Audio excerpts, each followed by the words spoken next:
Howdy, everybody. Hope everybody's doing good. Everybody's doing great. Today is an amazing day. Why? Because you are alive, because I am alive. And if you are alive right now watching this, you have won the lottery, my friend. How, you ask? Well, because you're alive. Because God decided that you were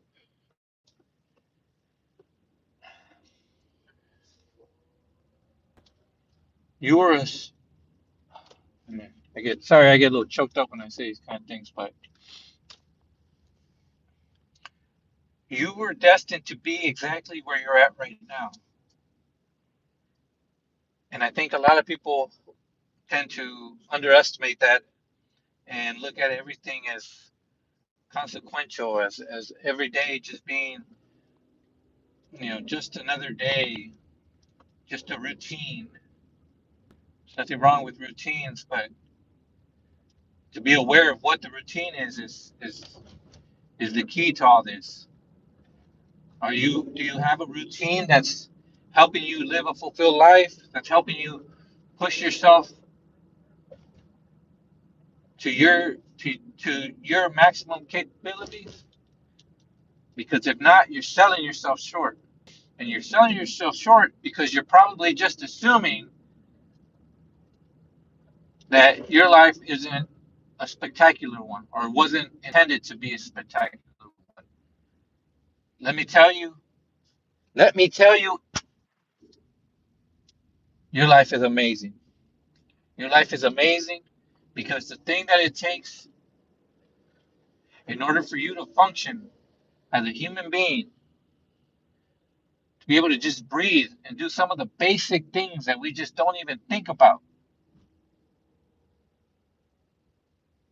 The numbers, the odds that you are here are are astronomical, and I mean that in every sense of the word. The fact that you are here and that you have this life, this beautiful thing called life with you, you are truly a rich person.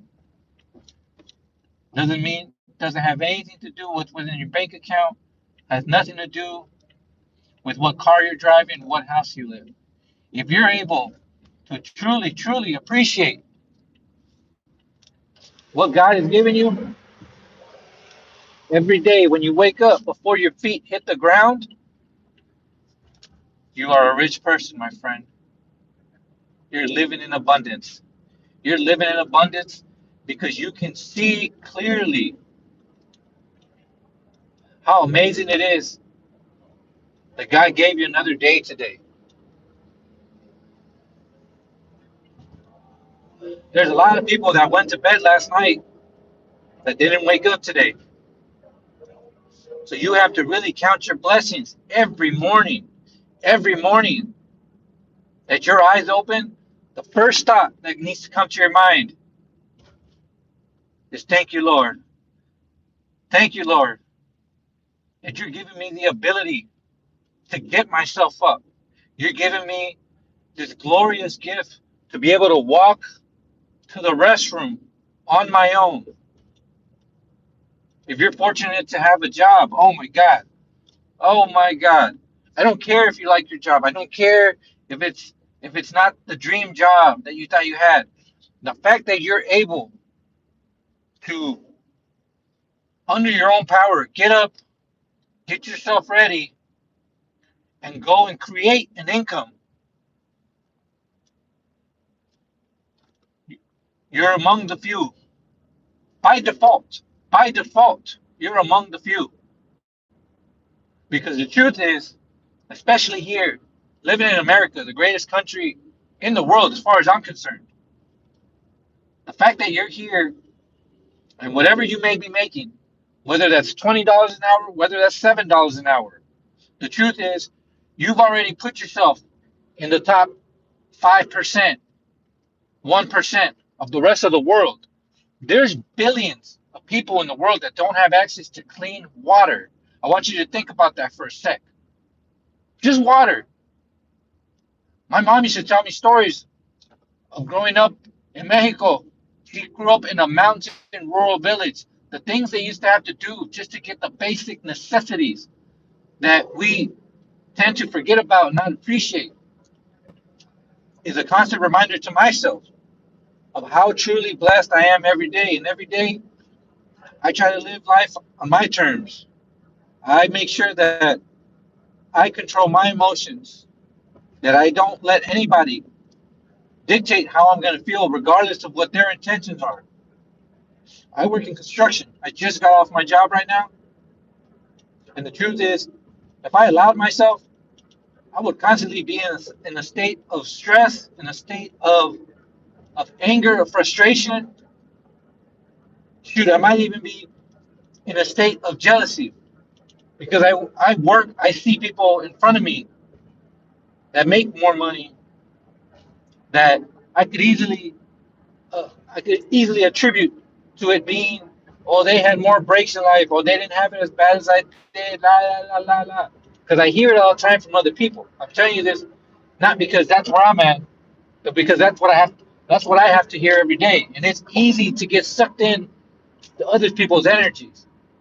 You can walk in with the best intention, and if you're not aware of the energy and the vibrations that the people around you that you're surrounded around constantly, you won't even see it when you're transformed into this person.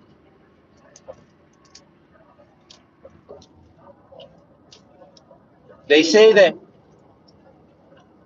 the people you associate, the five people you associate most with, will determine your state of being, your bank account, all these things, which I think for the most part is true, unless you're able to every day make that conscious decision of today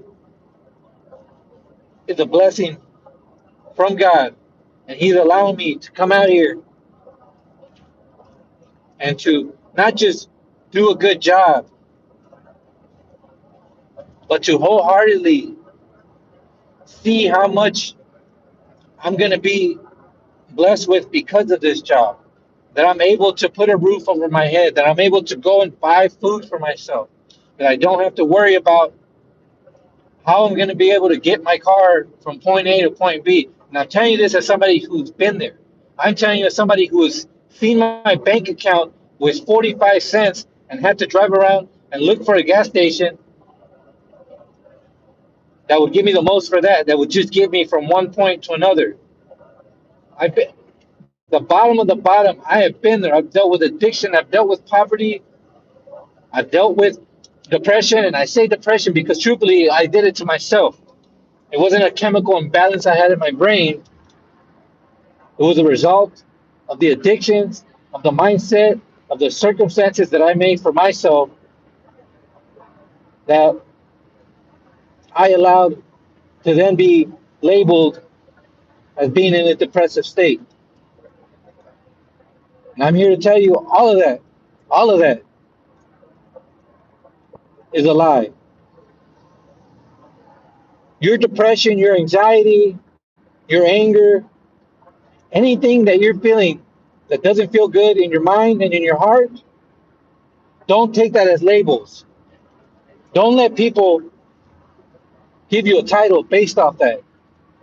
But be aware that those feelings, that those thoughts are there for a reason, and they're there to help you grow spiritually and as a person.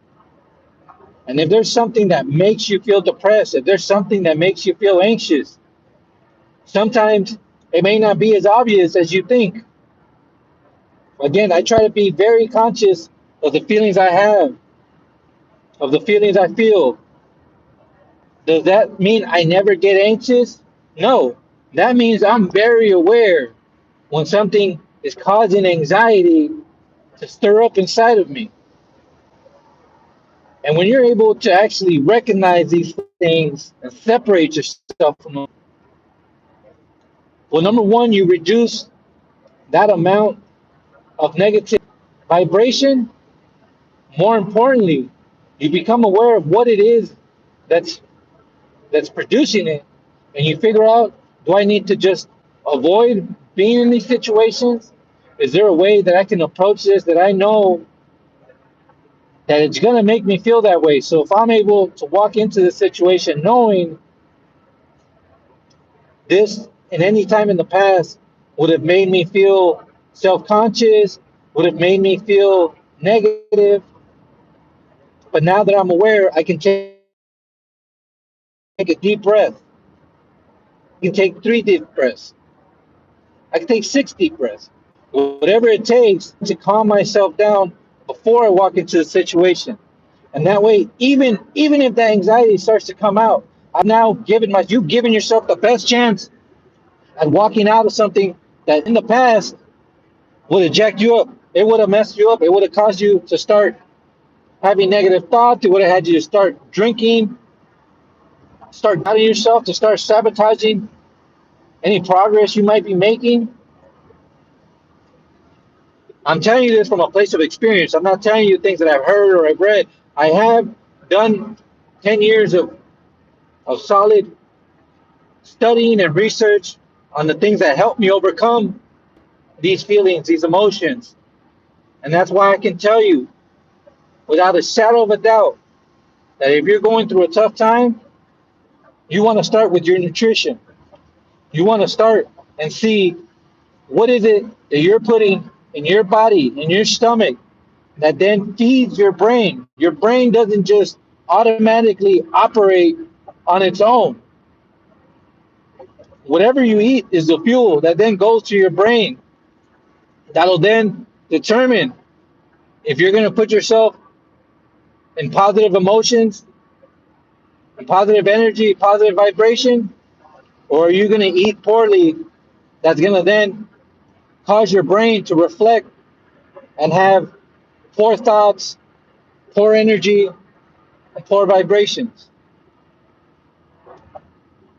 See, everybody thinks that, I'm sorry, let me back that up. Not everybody. Most people think that eating clean is based off of a decision strictly off of looks. Yes, it feels great to be able to look at yourself in the mirror and be proud of what you've sculpted through the grace of God, through eating clean and through exercising. But the truth is, eating healthy gives you a different quality of life altogether. Being in shape, looking good, those are all just those are all just additional benefits to eating clean. But eating clean, the real result of it will mean that it's now clearing up your mind, allowing thoughts to come in clear, and allowing your purpose to come through in a way that you never thought or imagined yourself.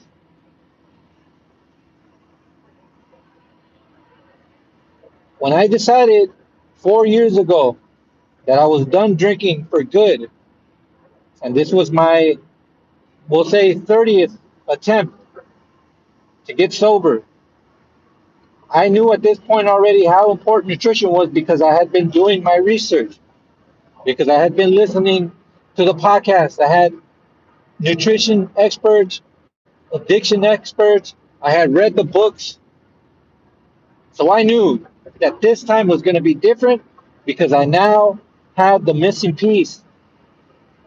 I had exercised in the past. I started a relationship with God when I turned 30 at my worst times. I'm 41 now. When I turned 30, I hit my first real rock bottom through drinking, through gambling, through lying.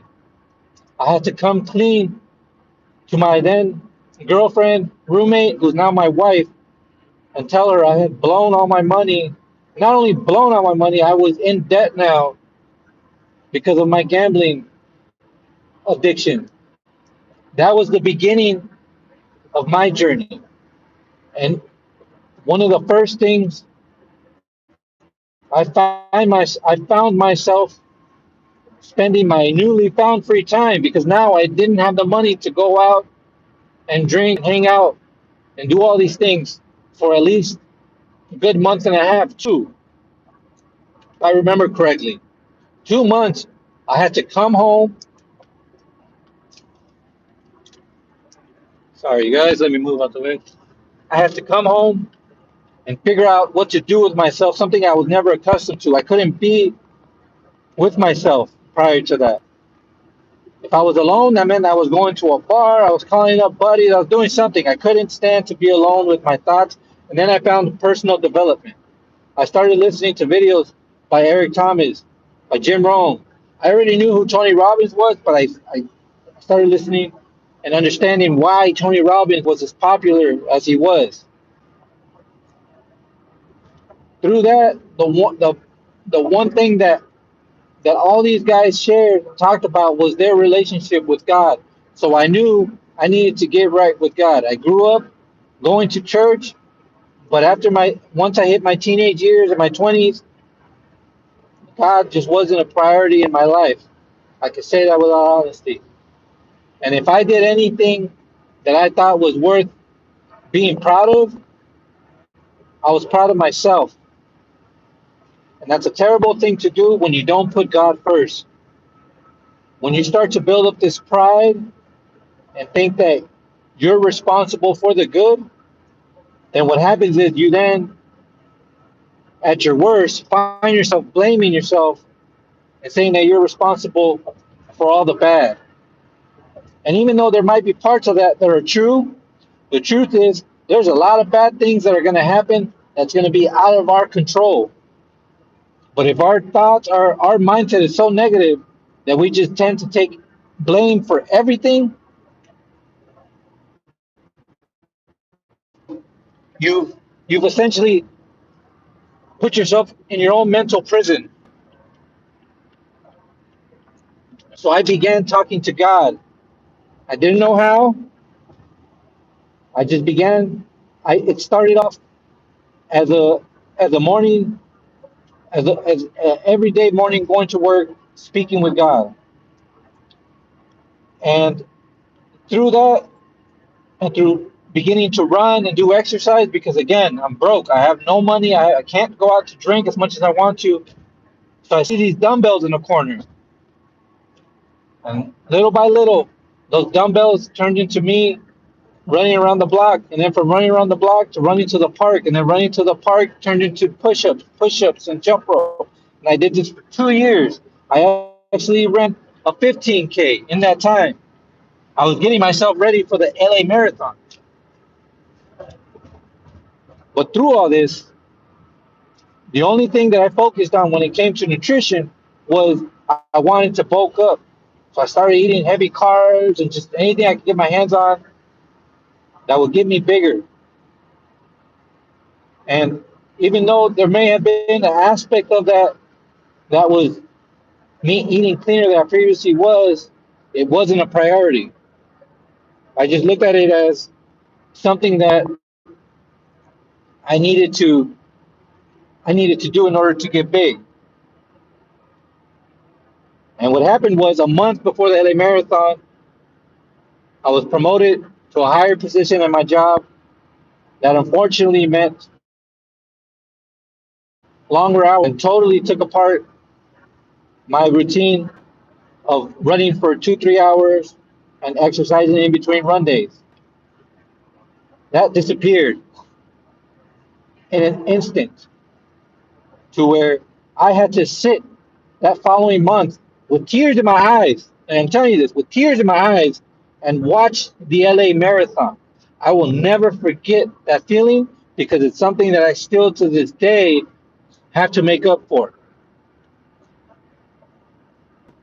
And slowly but surely, my money got back right. My old habits came back into play, drinking, hanging out. The only thing that changed was my wife got pregnant with our first child this year.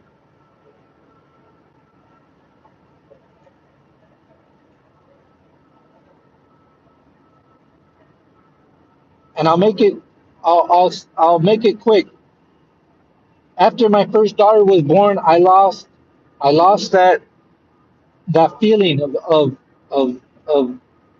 a feeling like I had to be at a bar, be somewhere instead of being home. Once my daughter was born, again in an instant, everything changed, and I now was finding myself getting off work and getting home as fast as I could because I knew I needed to be there for my little baby girl. She was born early, so we had to watch her through an incubator for the first week. And I remember that first week, her holding my finger and me telling her, I'm never going to let you down. I'm always going to be there for you. And I did good for a year. I did good for a year and a half. But then my wife got pregnant again. COVID came. I switched jobs to try to make more money before COVID happened. And when it came in and they shut everything down in LA, I essentially lost two jobs. And my financial world was turned upside down. And rather than be the man I needed to be, I allowed alcohol to come in and take over and make me the one thing I said I was never going to be, which was a carbon copy of my dad, where alcohol came first and we were in the background somewhere. And for a couple months, my wife had to watch me kill myself.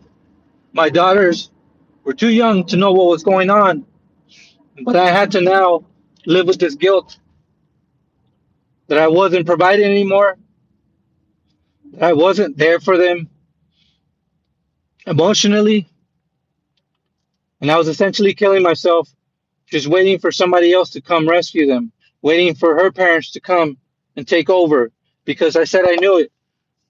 I knew that I couldn't keep up this charade of being a good dad. I never had a good dad. I don't know how to be a good dad. So my second daughter was born into this. And I tell you, I spent the next year and a half trying so hard to stop drinking. I I beg God. I beg God to save me or kill me. But my family didn't deserve any of that. So anyways, I'm driving I'm driving one day and I'm doing whatever little money I can doing deliveries. And one day I'm listening to Impact Theory with Tom Bilyeu. If anybody doesn't know who he is, he created Quest Nutrition bars and chips that you probably see at the store now. And he also came from nothing. And one day he had on a Dr. Gunther, and in him explaining how nutrition affects our mental health, how our gut is actually how our gut is considered our second brain, and how it actually is our first brain. Because whatever comes through the gut goes to the brain. It's not the other way around. Our brain doesn't determine what goes in our stomach. It may control us into what we're eating, but that's just fallacies. That's just based off negative thoughts and negative past experiences. And so I knew that this was going to be what was going to change everything. And sure enough, January 29th, 2022, my wife, my daughters had their plane tickets for 2 months from the date to move to Texas with her folks. It was up to me at that point if I was going to make it here or if I was going to stay in Los Angeles and just kill myself drinking. Those were my and the love I have for my family and the love I have for God allowed me to see with the clear eyes and clear vision of what I was going to do. And from the very first day, now let me back up. Because I knew that I was going to do this, I actually prepared for it. This wasn't like the other scenarios where I woke up super hungover or I had messed some things up and decided, okay, no more drinking. Because every time I did that, I maybe was able to go one day or two before I felt good enough and decided to reward myself with a beer or with a bottle. This time was different. I went to Trader Joe's. I loaded up on fish, on frozen veggies, and that first morning that I got up, I jumped in the cold shower. I hate cold showers. I jumped into a cold shower. I got out. I did my first meditation ever. I did 10 minutes of meditation. I didn't know what I was doing. I knew I needed to just sit there and focus on nothing. That was all I knew about meditation at that time. From there, I moved over to the living room, and I remember trying to do just one setup. I couldn't do it, but I said I was going to do 10, so I did my best at 10 very mediocre half setups and push ups. And from there, I made my lunch, I fed my family, and I repeated that the following day. And I repeated that the third day. And then eventually, by the fourth or fifth day, I remember I remember having this moment where I realized I'm not going back. I'm not going back. I remember constantly thanking God those first few days because it was as if someone had freed me. And the truth is, any addiction, any hell that you're living in, the door to freedom comes from the inside.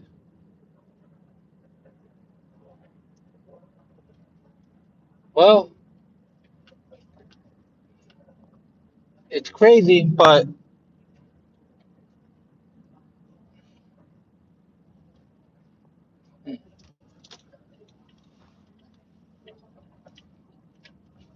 it's 4 years now, and I tell my wife this all the time. The thought of drinking alcohol for me, not only does it not, not only does it, not only do I not have the cravings, it seems so foreign to me. The idea that I would drink something that would then put me in a such a low vibration, low energy, and for hours, for days, because that's what it was. My life was one big hangover for 20 years.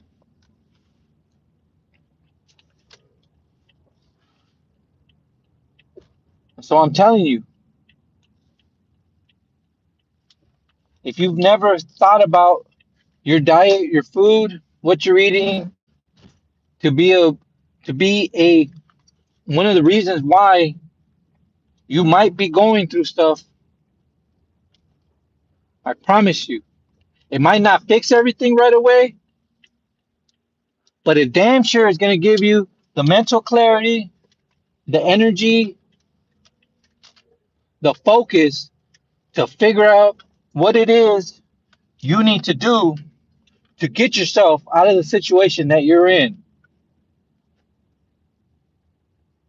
You see, people always people want nothing bad to happen. They think that the the the the secret or a happy life is one that consists of never having problems. But the truth is, the key to a happy and fulfilled life is not about not having problems. It's about knowing what to do when the problems come up, how to feel, how to think, how to not let it take over. And nutrition is definitely something that will play a major part in it.